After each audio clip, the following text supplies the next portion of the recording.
pasal yang ke-13 ayat yang ke-6. Yang sudah dapatkan bisa katakan haleluya. Dalam hitungan ketiga kita akan baca kebenaran firman Tuhan ini bersama-sama. Demikian firman Tuhan. 1, 2, 3 ya. Sebab itu dengan yakin kita dapat berkata, Tuhan adalah penolongku, aku tidak akan takut apa yang akan dilakukan manusia terhadap aku. Puji nama Tuhan, silakan duduk Bapak Ibu saudara diberkati oleh Tuhan. Yang menjadi pertanyaannya pada malam hari ini, yakinkah engkau Tuhan itu penolong dalam setiap kehidupan? Saya tanya kepada Bapak Ibu saudara, yakinkah kita bahwasanya Tuhan itu menjadi penolong dalam setiap kehidupan kita? Yang yakin bisa lambaikan tangan kalau Tuhan adalah penolong dalam hidupnya. Rata-rata yakin. Tapi yang menjadi pertanyaan berikutnya, seberapa banyak kita masih hidup dalam ketakutan? Saudara, gampang mulai kita, oh saya yakin Tuhan penolong saya. Mungkin ada di antaramu yang hari ini kontraknya tinggal 1 bulan belum diperpanjang pengulik waktu. Ada mungkin yang saat ini kau dapat SP3 yang mungkin nyawamu tinggal ya. Saudara, kitab Ibrani itu sampai hari ini belum diketahui dengan jelas, dengan pasti siapa yang menjadi penulis kitab ini. Tapi kalau kita melihat gaya tulisan dari kitab Ibrani itu menuju kepada Rasul Paulus. Tapi yang pasti yang menulis kitab Ibrani itu tidak diketahui siapa yang menulis. Tapi penulis kitab Ibrani ini memiliki sebuah keyakinan yang besar. Makanya dia katakan begini, sebab itu dengan yakin kita dapat berkata. Dari mana timbul keyakinan dari seorang penulis kitab Ibrani? Sampai dia dengan yakin dia berkata bahwasanya Tuhan itu penolongnya. Kalau kita perhatikan di ayat yang kelima, di bagian B dikatakan begini, karena Allah telah berfirman, aku sekali-kali tidak akan membiarkan engkau, dan aku sekali-kali tidak akan meninggalkan engkau. Keyakinannya itu karena firman Tuhan. Firman Tuhan katakan Tuhan tidak akan pernah meninggalkan engkau. Katakan amin. Tuhan tidak akan pernah membiarkan engkau. Katakan amin. Istrimu tidak akan pernah bisa berada dengan engkau 24 jam. Suamimu, apalagi pacarmu, tapi Tuhan 24 jam dia akan bersama dengan engkau. Nah, saya katakan tadi di awal, hanya Tuhanlah yang menjadi penolong sejati. Keyakinan penulis kitab Ibrani itu dia dapat dari firman Tuhan. Ingat, Yohanes 1 ayat 1, pada mulanya adalah firman. Firman itu bersama-sama dengan Allah, dan firman itu adalah Allah sendiri. Dalam kitab Mazmur, firman Tuhan itu ya dan amin. Jadi ketika Tuhan katakan aku tidak akan meninggalkan engkau, aku tidak akan membiarkan engkau, itu ya dan amin. Sekalipun hari ini engkau berada dalam posisi jalan buntu, di depan tidak ada jalan, di belakang tidak ada jalan, samping kanan tidak ada, samping kiri tidak ada, apa yang harus kau lakukan? Kau menghadap ke atas. Jalan itu ada di atas. Amin. Jadi kita nyanyi, banyak perkara yang tak dapat ku mengerti. Betul saudara. Banyak perkara yang kita tidak bisa mengerti dalam kehidupan. Awal saya datang ke tempat ini saya tidak mengerti kenapa Tuhan gamparkan saya di kota debu ini. Sampai berapa bulan kemudian ada banyak orang dan beberapa perusahaan datang ke gereja kami. Pendeta, bisa nggak bantu kami melayani di perusahaan kami? Begitu sampai saya mengerti maksud Tuhan, tempatkan saya di sini. Saya datang memberkati. Karena tidak banyak dari engkau bisa keluar beribadah di gereja. Kalau bayangkan bagaimana orang-orang yang di kilometer 70, 36, 38, 27, 15.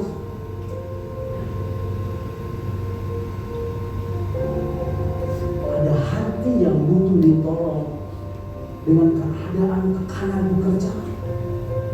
Belum lagi istri yang di kampung halaman berteriak, apa begini aku?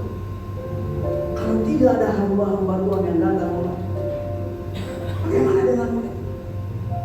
Disitulah saya mengerti kenapa Tuhan tempatkan saya di kota dulu.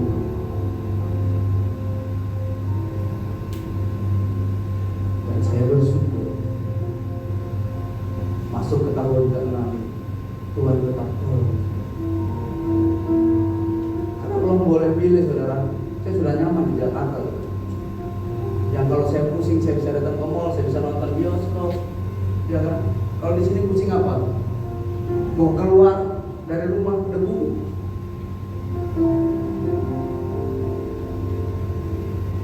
Di Lele udah nggak ada pantai, saudara.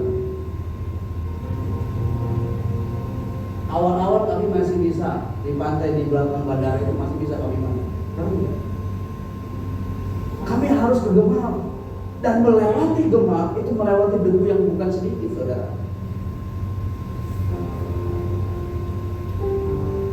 Tapi karena pekerjaan itu kan, saya ada sampai hari ini masih. Dan karena pertolongan Tuhan, saya masih kuat. Saya mau katakan kepada engkau yang ada di tempat ini, kau yang sudah bekerja di sini lebih dari 5 tahun, kalau kau bisa kuat, itu bukan karena hebat engkau, bukan karena pimpinan mempercayakanmu, tapi karena Tuhan yang taruh kau di sini. Tuhan percayakan kau di sini untuk menjadi berkat. Amin. Saudara,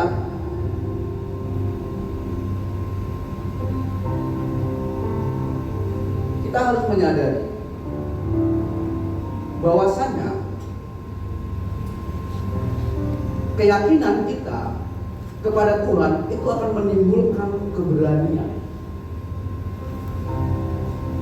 Keyakinan kita kepada Tuhan yang penuh itu akan menimbulkan keberanian.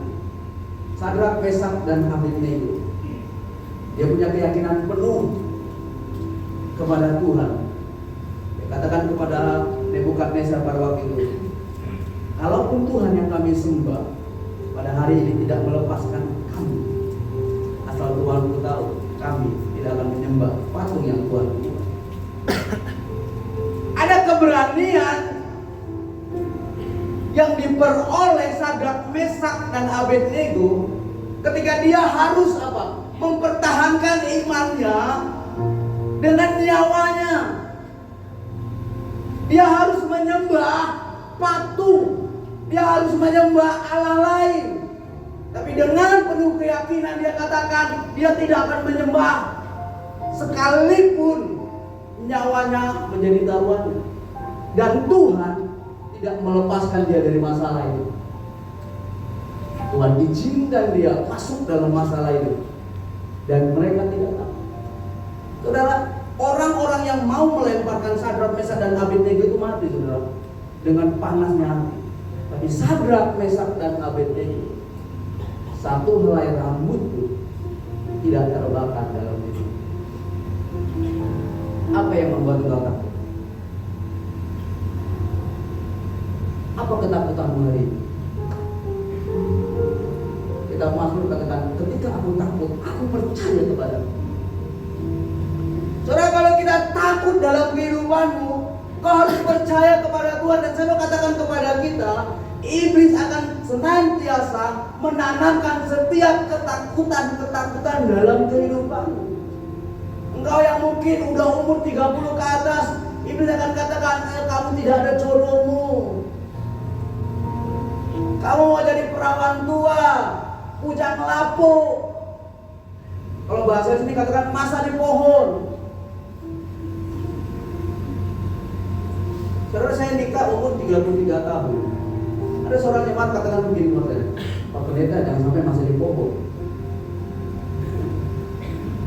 1 tahun sebelum nikah, saya katakan kepada Tuhan di hadapan anak-anak muda, saya belum punya pacar pada waktu itu. Saya katakan begini, tahun depan saya nikah. Saya nggak tahu siapa saya ini. Tapi saya katakan tahun depan itu penutupan ibadah pemuda. Tahun depan saya nikah. nikah saya 2023 Oktober saya nikah. Dan teman saya di kampung, satu angkatan saya belum nikah, dia sudah nikah. Saya katakan sama dia, betul kamu nikah duluan, tapi saya punya anak. Dan terjadi 9 tahun mereka nikah, mereka tidak punya anak. Baru tahun kemarin mereka punya. Saya duluan punya anak. Kenapa? Ada keberanian yang Tuhan tahu, rasa punya iman yang Tuhan. Saya tahu Tuhan saya itu penolong. Saya tahu Tuhan saya itu tidak terbatas. Firman Tuhan katakan, Tuhan adalah penolongku, apa yang akan dilakukan manusia? Tidak bisa dipungkiri, di sekelilingmu yang mengatakan temanmu itu kadang menjatuhkan kau, kadang menjelekkan kau, kadang ngomongin kau. Tapi kalau kau sadar Tuhan penolongmu, dia tidak akan bisa menjatuhkanmu.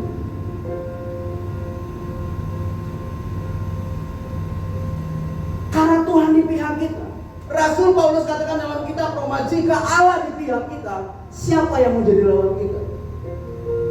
Sedangkan kalau saudara berjalan sama Mr. Kevin saja, saudara sudah merasa paling punya itu, iya toh? Nah, saudara ini berjalan bersama dengan Tuhan yang punya alam semesta, bukan hanya yang punya tambang, saudara. Tuhan yang punya emas, Tuhan yang punya batu bara, Tuhan punya matahari, bintang, dunia ini. Kenapa kita harus takut? Saya mengatakan jangan pernah berikan uang ketakutan dalam hidup. Hatimu, hidupmu itu tempat menyimpan firman Tuhan, bukan tempat menyimpan perkataan-perkataan bohong iblis. Dan saya mengatakan kepada kita, apa yang iblis katakan itu bohong. Dan nanti bisa baca dalam Yohanes 8 ayat 44. Iblis adalah bapa dari segala pendusta. Artinya semua yang diperkatakan iblis itu berkata dusta. Dan seringkali iblis pakai teman kita untuk mengatakan dusta. Ketika kita mulai gagal, teman kita mungkin mulai kata, sudah Jo, anak kamu tidak bisa. Sudah Jo. Seringkali juga iblis pakai kita untuk mengatakan hal yang negatif kepada teman kita. Tapi saya mau mengatakan kepada kita semua yang ada di tanah aman, apapun yang menjadi masalah, apapun yang menjadi persoalan, Dia Allah yang sanggup menolong setiap hidup. Amin. Jangan pernah takut menjalani kehidupan. Sekalipun hari ini kau belum melihat jawaban Tuhan terjadi dalam setiap kehidupan. Saya mau katakan kepada kita, saudara penolong itu adalah seseorang yang lebih kuat dari yang ditolong. Yang lebih kuat dari kita itu cuma Tuhan. Yang lebih hebat dari kita itu cuma Tuhan. Yang lebih mampu dari kita itu cuma Tuhan.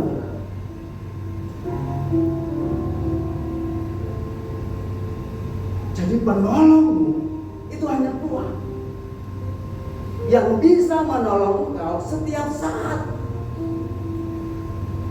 unlimited, tanpa batas. Engkau bisa minta pertolongan Tuhan kapan saja, dan pertolongan Tuhan itu tidak terjadi ketika kita dalam keadaan baik-baik saja. Enggak, saudara. Bangsa Israel, mereka berteriak kepada Tuhan ketika apa? Ketika mereka tidak melakukan firman Tuhan, tapi Tuhan menolong kehidupan mereka.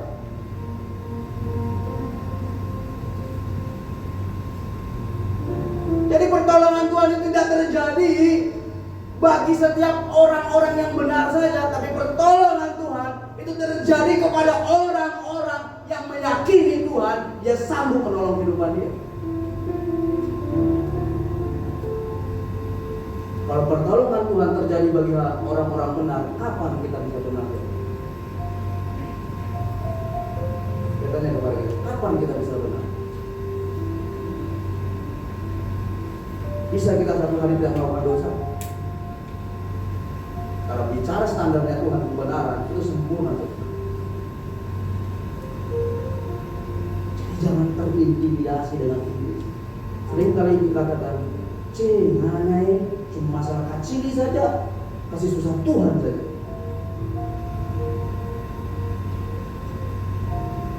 So berdosa lagi, so bikin dosa lagi, mau berdoa apa Tuhan? Itu kan sering terjadi dalam kehidupan kita.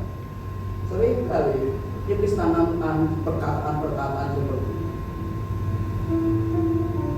Kita yang bikin salah, minta pertolongan sama Tuhan, nggak malu, itu kan yang iblis tanamkan dalam kehidupan kita. Sehingga apa? Sehingga kita tidak berani menghadap Tuhan. Pada dasarnya saudara, Tuhan tidak pernah membatasi kita. Saudara tahu nggak? Kenapa nanti yang dipulihkan itu bukan bait Allah atau kemah Musa, tapi yang dipulihkan adalah kemah Daud. Saudara tahu nggak bedanya kemah Daud sama bait Salomo sama kemah Musa? Kemah Musa itu ada sekat, ada pelataran, ruang kudus, ruang maha kudus. Ruang maha kudus itu tempat hadirat Allah. Begitu juga dengan bait Allah. Tapi kemah Daud dia cuma satu, tidak ada batas. Kenapa yang dipulihkan harus kemah Daud? Karena Tuhan gak mau ada batasan antara kita. Amin. Karena batasan itu Yesus sudah apa? Yesus sudah potong. Yesus sudah hancurkan lewat pengorbanan. Jadi ketika engkau datang kepada Tuhan, kan ada dalam kitab Matius, seorang pemungut cukai sama seorang apa?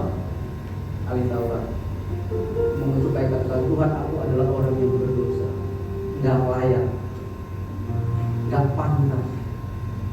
Tapi apa Tuhan menolong dia? Enggak. Jadi pertolongan Tuhan itu tidak dilihat dari kita hidup benar dulu baru Tuhan menolong. Nah, ketika kita yakin kepada Tuhan bahwasanya Dia bisa menolong kehidupan kita, makanya Dia akan tolong. Sebab dengan yakin kita dapat berkata Tuhan adalah penolong. Di sini bukan dikatakan sebab karena aku hidup benar dan aku bisa berkata Tuhan menolong. Enggak. Tapi dengan keyakinan. Makanya saya tanya lagi, seberapa yakin kita kepada Tuhan? Seberapa yakin kau dengan Tuhan? Tuhan yang kau tidak pernah lihat, Tuhan yang kau tidak pernah jumpai secara muka dengan muka.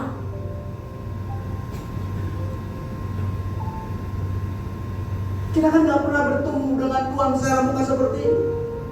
Nanti ketika Tuhan datang kembali baru kita bertemu.